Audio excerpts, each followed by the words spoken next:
He was holding out a flower for me. Or maybe for the villagers over there. How's it going, guys? Welcome back to Morezy Plays Minecraft, episode 56. We got problems. This is one of two iron golems that were here that spawned right on top of that block right there. The rest of these are still going, but of course the rates have dropped because of this, and there were two here. I don't know how long they've been here for, but yeah, we've got some issues. Now, the reason why they're spawning here is going back to that little issue I had. I bet you that's the south end. Yes, it is. The little issue I had last episode where I accidentally broke a door. Let me get rid of this guy real quick. Let's hope he doesn't kill me. There we go. Oh, he dropped a few poppies for me. So, yeah, it goes back to the last episode where I was talking about how I accidentally broke a door. And what that has done is misaligned. I've got some, I picked up some depth strider boots. Just little leather ones that I picked up from a zombie that I killed before. And I thought, hey, I need those, I'll put them on. Yeah, so I messed up this door here last episode. And where are we?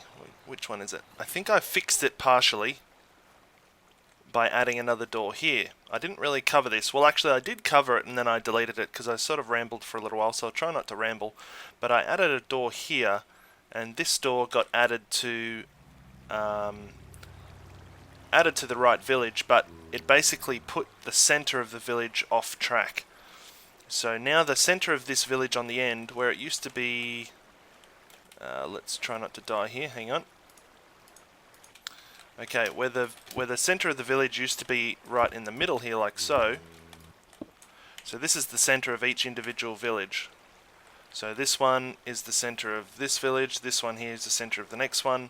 This one here used to be the center, but now because the doors are misaligned, the center is the average of all the doors in the system, so now the center is probably about here. And with the center there, this little area out here is no longer the edge of the spawnable area for the golems. This block is now the edge. So that's why I had a golem spawn right there.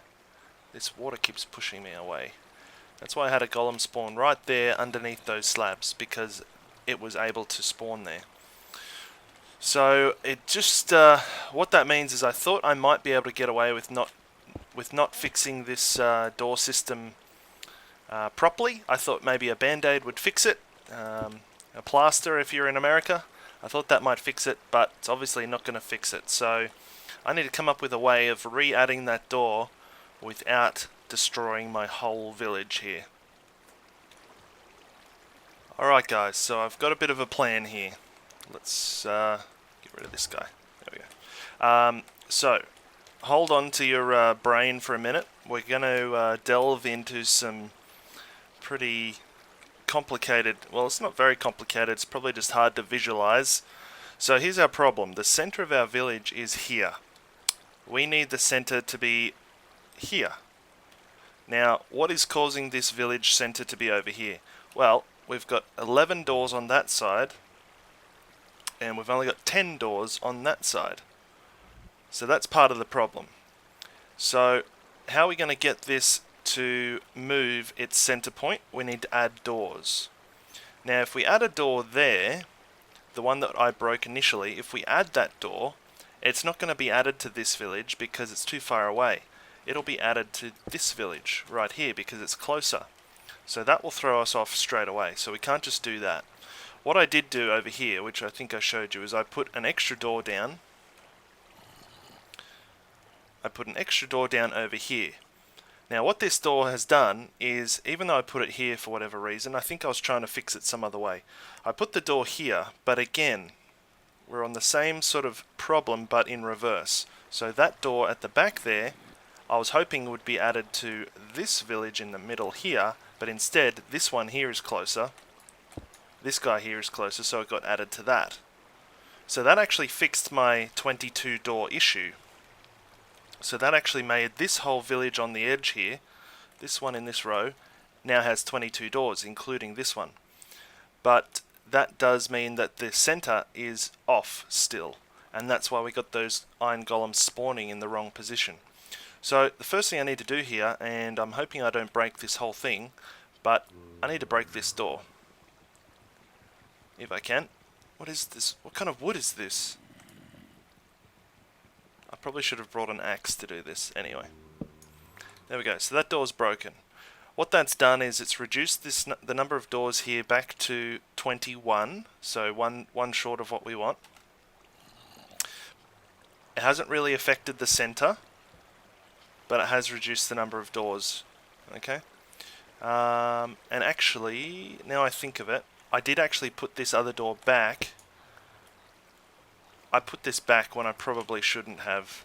So this door is actually part of the village again, but it's the 23rd door, and the center is still misaligned. Okay, so this should be what we're looking at now. So right now, let's try not to fall into the lava. Right now, this village here has 10 doors on that side and 11 doors on that side, which means the center is here. To put the door back there, we need to have the center block moved already. And even though putting the door back there is what we're trying to do to move the center, this block needs to be moved already. So how can we do that? Well, we've got 10 on this side, we've got 11 on this side, we just need to balance up the odds. So, I'm going to run back down here, and rather than placing an extra door, I'm actually just going to remove one. So by removing the furthest away door, that has a large impact on where the center of the village is. So now there's 10 doors on that side and 10 doors on that side. And the average of both doors is somewhere in the middle here. And I've already tested this, and the center is now going to have a bias to move here. So we've actually just centered that door. Now, the only thing now is that if I place the doors back in the wrong order, that block will move again. So by placing the door back in this position, over here, that's much closer to the center point, so it won't have a huge impact on the center point. If I had have replaced the one at the end here first, that block just would have moved back to the edge where it was. So now that with that door down, I can come back, place this door back again. That balances up the doors again. And because now both sides have 11 doors each, the center point remains in the middle. Now if you followed that, you're doing pretty well. It was pretty hard to explain, so hopefully you understood what I did there. But all things equal now, this should be back to center again. And it took a little while to work it out, but I think we've got there. I'm going to run some tests with my MBT Explorer and just double check, but I think we're okay. Yep, so I just checked the MBT Explorer, and this last village now has 22 doors with a center point of 97 and 41, which is right here where we're standing. So that means that the problem is solved, and we can go back to pumping out iron like we have been before. So speaking about pumping out iron, for those of you that are interested, this is where we stand at the moment. We've got a full double chest here, another full double chest there, and half another double chest there. Not to mention we've also got all the hoppers in the back here are full as well. No, I can't get out. So yeah, very, very happy with that. That's heaps of iron. That's more than my other iron farm produced in total, I would reckon. And this all happened just in the time of maybe, call it about 4 or 5 hours, maybe a bit longer after I finished recording last episode, so it's really filled up quite a lot. Well, this was a surprise. I ended up... What? What just happened? I ended up in the wrong portal. Alright, here we go. Let's just eat first. Check our stuff. I've got fire protection on these leggings, which is good. Alright. Let's have these ready. Let's see what happens. Oh, whoops. Let's see what happens here.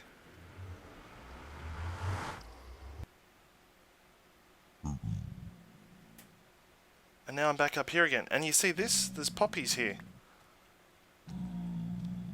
Maybe the poppies spat out at the exact moment that I came through or something. Who really knows? But I got sent to the wrong portal, that's for sure. I was nearly going to burn in lava down there. Oh, man, that's lucky. Alright, well, let's move on from there. These guys are really excited to see me because they know they're about to get fed. So I've been breeding these guys, and look how many there are. I love how this looks. They're kind of they just form these little cylinders of animals' faces. It looks kind of funny to me. So I think there might be just a couple issues with this design. I gotta say, I didn't really test it much. I just sort of had the idea and decided to build it. And let's start breeding here.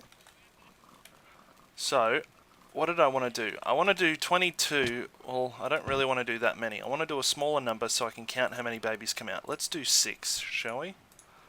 So we'll do 6 wheat here. We'll do a 6 wheat for the other guys, and we'll do a 6 carrots for the pigs. So we should get 3 babies out of each with 6 of these. So let's see how we go. So sheep will do first. There goes all 6 of those. How many little baby sheep do we get? 1,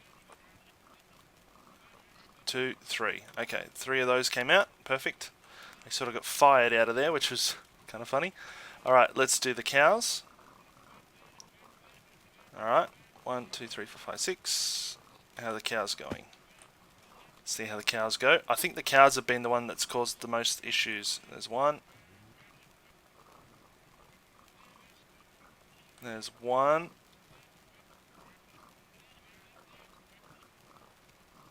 Yeah, only 1 cow. Alright, let's try the pigs, shall we? The pigs have been pretty consistent so far, I think. Pigs. Oh, there we go. How many pigs do we get? 1. Okay. Only 1 pig, even after I just said how consistent they've been. So yeah, we got some issues there still. And maybe it's because there's too many in there. The other thing I thought is maybe it's because there's not enough room for them to fall out. But, yeah. So we might end up culling some of these guys. I had a bit of fun hitting these guys because there's so many of them. When you hit one, every so often, they'll get like shot out. Just like that. Whoa! When they die, they get horizontal and they actually fly out, get pushed by the... I think the pigs don't really do it so much. Oh, there goes one. Pig cannon. Yep, there's another one. The sheep. I mean, even if I have to do this for the moment, there's still, like, I'm still getting heaps out of this. He got shot off. There goes another one. So, even here I've still got about 200 or so of these guys. Okay guys, so I found out this was being still extremely inconsistent, so I sort of simplified the design quite a lot. I decided that I'm pretty much always going to have these guys jumping up and down. Very rarely will they not be jumping up and down. I mean, I've got to feed them to get the pigs and sheep and whatever else out of them, so, you know, I guess I don't really need the water to be able to turn on and off. As for the trapdoors, I removed those as well. Again, if I want to breed them, which I'm going to have to soon, plenty of pigs came in, but I've only got 2 sheep, and I've only actually got 1 cow that survived the move, so to speak. So yeah, I've just put ladders there for the moment. I should probably replace those with trapdoors if I want to breed these guys. But I'm just going to do it like this for a little while, see how it goes, a little bit simpler. And I wanted to see first if these guys will actually... Oh, no, wrong, sorry. I meant to actually do the water version. Alright, let's try the water. I want to see if they can drown. I reckon they will, you know. So that was one of the reasons why I changed this a little bit, just because I kind of wanted to get them to drown. Doesn't look like they're going to, though. And I need to find one more cow somewhere. How long does it take these? Oh, there we go. Oh, perfect. They did drown. And there's one guy just stuck in this. Oh, there you go. There we go. So we get raw pork chops. Now, I wanted the raw pork chops because the butcher down in my little villager section actually wants raw pork chops to trade with. So I'm going to be doing that. Okay guys, so we're down here in the bottom of the big hole, and I've just noticed my iron golems are dead. They keep dying. I must have still some black spots where some skeletons are spawning and killing these guys. Anyway, we're down here, and we often get down here by just throwing an ender pearl down and throwing an ender pearl up to get back up. And I've decided to change that with this elevator design. I've dug out a little hole here. It's a 3x5 hole. And this is going to hold our new elevator that I've come up with. It's a bit of a homage to the elevator in Azuma Void's Let's Play Hermitcraft, and it was originally designed by Phenoman. I've decided to take the idea and give it my own little personal spin. But one of you guys actually asked if I could do a tutorial on the elevator that Azuma Void uses, and rather than do that, I thought I might make up my own little one and show you how I built that. So the idea is that we're going to have a little elevator here that's going to go up levels, and even though we don't have any levels in here yet, I'm actually intending to have some kind of level situation here. This elevator may or may not stay here, but at the moment I just felt like doing a redstone project, so that's what we're doing. So the first thing we need to do is start from the bottom, of course. Now what we want to do here is we want to come in one little block here, and this will be our first platform.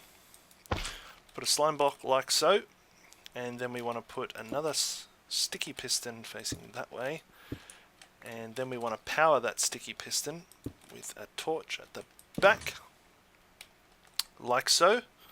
Then we want to put down our little bit of obsidian, so just around the slime block like you would expect, and we'll put some blocks here to get up onto. And we'll put one more piece of obsidian in the back here just so I don't forget. And then we've got more blocks on the side. We're going to put some lamps on the side. This is where our buttons will go.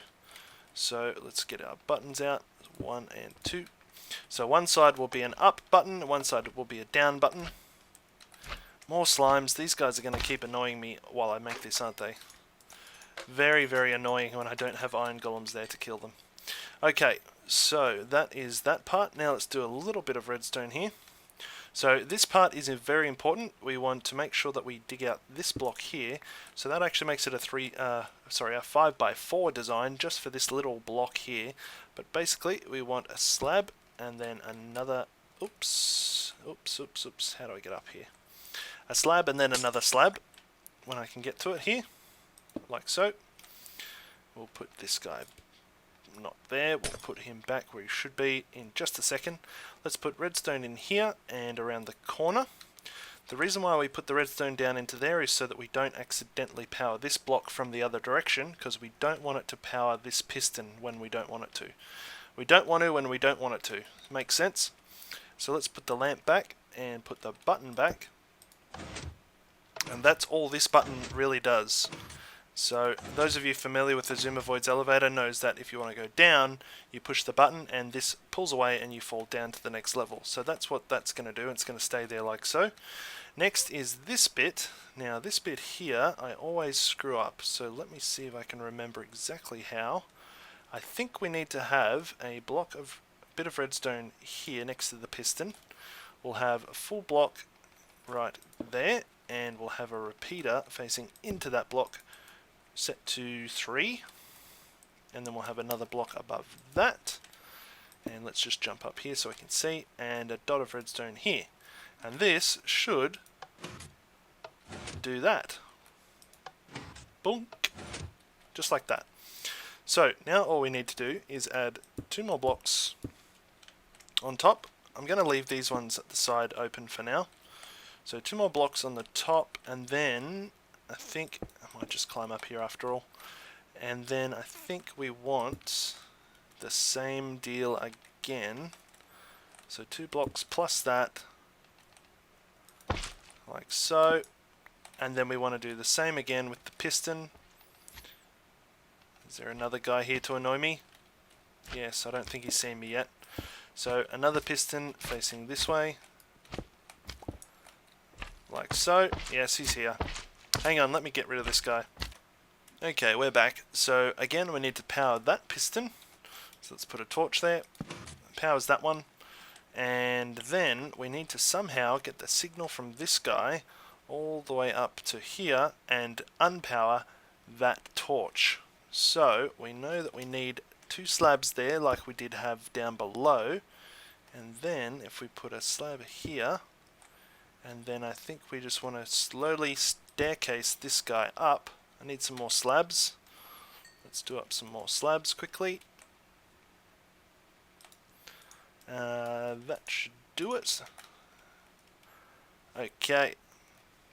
So then we need to staircase this slab up a little bit. Let's make sure we get redstone on there while we can. That goes into there. That one then goes up into that block, which goes straight through the piston because it's transparent. And let's see if we can find a way up here again. Let's go up here. Straight over there. We know that that needs to be knocked out. And that redstone turns a corner. Up onto that top of that torch. And that should work. Let's try it. So if we stand under here, there's a piston in the way, but when we push the button, oh, the timing might have been a bit off there, but when we push the button, the piston moves out of the way and it retracts under our feet again. So that is that part. Now if we just put another bit of obsidian around here to finish this off. Okay. And then if we put our lamp back here and our lamp back here, we should be able to go down. Let's try going down, holding shift after I push the button. There, we went down. Let's see if we can go up. We go up, and that's how it works. And basically you just repeat that pattern. So back down here again, we need a dot of redstone under here where I built my little pillar just before. Actually, that can now be filled up. I might change that for a different type of block though. Now, what I did do on this second level, just to make it look a little bit nicer, was instead of putting a block there, I actually put stairs like that. You remove that middle stair there, and then you can put whatever block you like. I might end up putting these there after all. So that sort of makes it look a little bit nicer, and then you just keep going all the way up. Well, we don't need this anymore, so let's break this down. This was my little staircase to get the ender pearl throw correct. Let's break all this down. And there we have it. Looks not too bad. Couple of levels, so 1, 2, 3, 4, 5, 6 levels. So one little tweak there is the repeater behind this is set to 4 ticks instead of 3. I found it a little bit more, consistent. So we can hit this one, and this one,